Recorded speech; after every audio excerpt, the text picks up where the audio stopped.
Ali radhiyallahu an, dia lihat Fatimah radhiyallahu anha sedang menggunakan kayu sugi. Kayu sugi. Dan kayu sugi ni dia adalah kayu arak.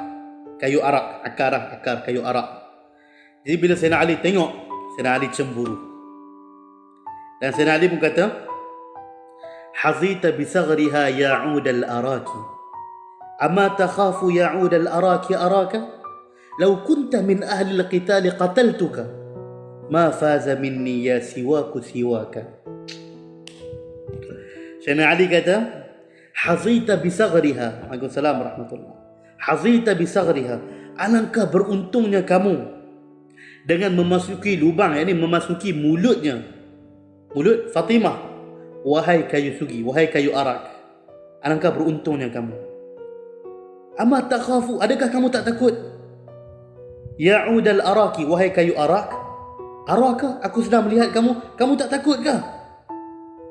Lau kunta, Waalaikumsalam, lau kunta min ahli al-qital, kalaulah kayu sugi kamu ni di kalangan orang yang boleh ku perangi, qataltuka, pasti dan pasti aku akan bunuh kamu. Ma faza minni, tiadalah seorang pun terlepas daripada aku. Ya siwaku siwaka, wahai kayu sugi, kecuali kamu sahaja. Kamu je yang terlepas daripada aku, orang lain tak terlepas. Faham tak?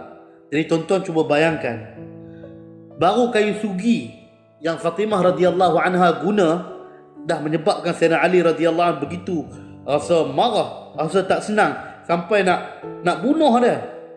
Sebab tu isteri aku. Sayyidina Ali macam tu. Dibayangkan betapa Sayyidina Ali akan rasa tak enak bila ada orang lain sentuh tangan Fatimah radhiyallahu anha, yang macam mana sekarang artis sedang berlakon pegang-pegang tangan, peluk lagi, dan benda-benda yang lain lah. Jadi kita kena ubah benda tu, kena ubah. Kita orang Islam ada maruah, orang Islam ada cara, orang Islam ada, orang panggil apa, ada agama, ada cara dia, ada syariat yang perlu kita ikut. Kan kita ikut dah tuan-tuan, amalkan sunnah dalam kehidupan kita.